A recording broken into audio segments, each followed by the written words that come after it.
Welcome. Today, we're diving into a really tough but absolutely vital topic: the journey of understanding, defending against, and, most importantly, healing from a narcissistic relationship. We're going to walk through a clear, three-part path to reclaiming yourself, based on some incredible insights. Wow.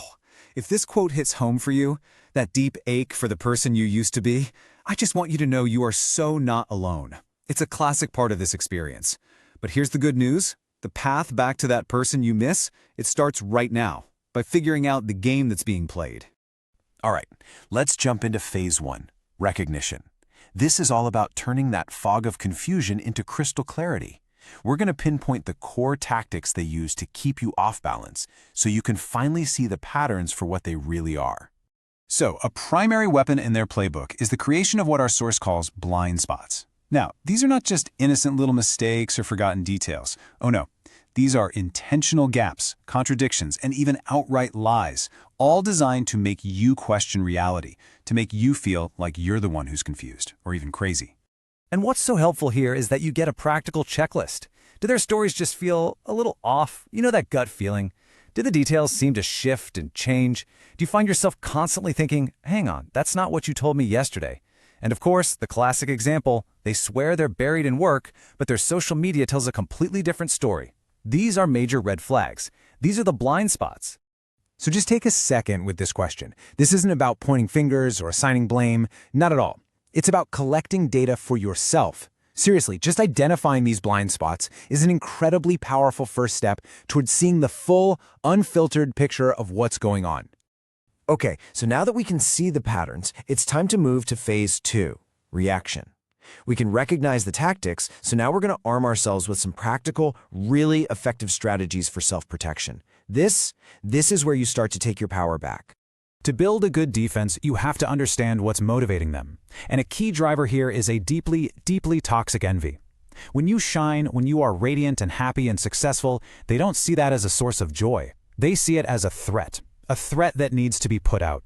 And this just perfectly illustrates how that envy shows up in day-to-day life. It's not just some feeling they keep to themselves.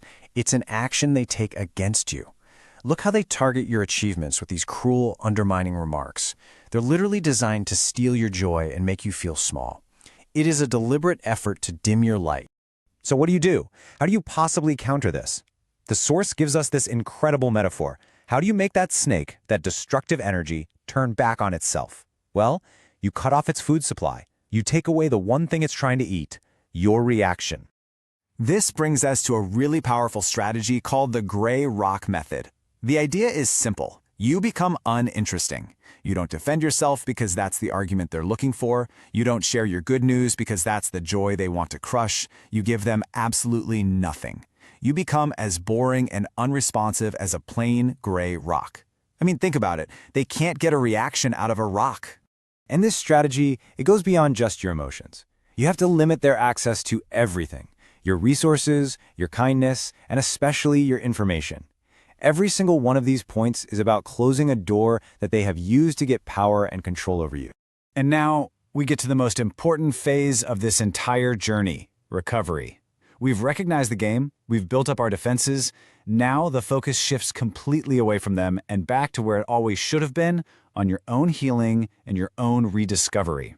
To really understand what we're recovering from, we have to face their ultimate unspoken goal, and that is the dissolution of yourself. They work, whether they know it or not, to literally erase your identity, to turn you into a copy of them, an extension that only exists to meet their needs. This image is it's devastating, right? Because it perfectly captures that feeling of irreversible loss. It can really feel like your true self has just dissolved, completely vanished into the relationship. But here's the thing. Unlike a sugar cube, your self is resilient. It can be found again. So, where do we even begin? Well, the first step in recovery is to just take inventory. We have to look closely and honestly at what's been lost or pushed down along the way. Who were you before all this? What did you love to do? What did you want for your life? This slide gives us some very real, very practical signs of that dissolved self. And it's often in the small things, right? Do you wear clothes that you actually like or what they like on you? Do you have hobbies that are yours or just the ones they approve of? It's in these daily choices that the erosion of your self becomes so clear. As you start to recover, the issue of contact is critical, and the stark metaphor from the source material should be your guide. Interacting with them is no longer a casual choice. It needs to be treated like an act of last resort, something you do only out of absolute necessity for your own survival. And if you take away only one single thing from this whole explainer, please let it be this. Your healing journey doesn't begin with anger, or even with understanding them. It begins with compassion. For yourself, you have to forgive yourself. Forgive yourself for not knowing, for staying too long, for whatever it is you're blaming yourself for.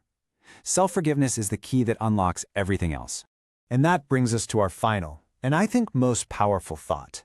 Your path forward isn't just some vague hope that things will get better. No, it's an active, achievable mission. The goal?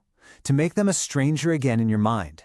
No love, no hate, no emotional charge at all. Just indifference. Reclaiming that peace, that's your mission should you choose to accept it.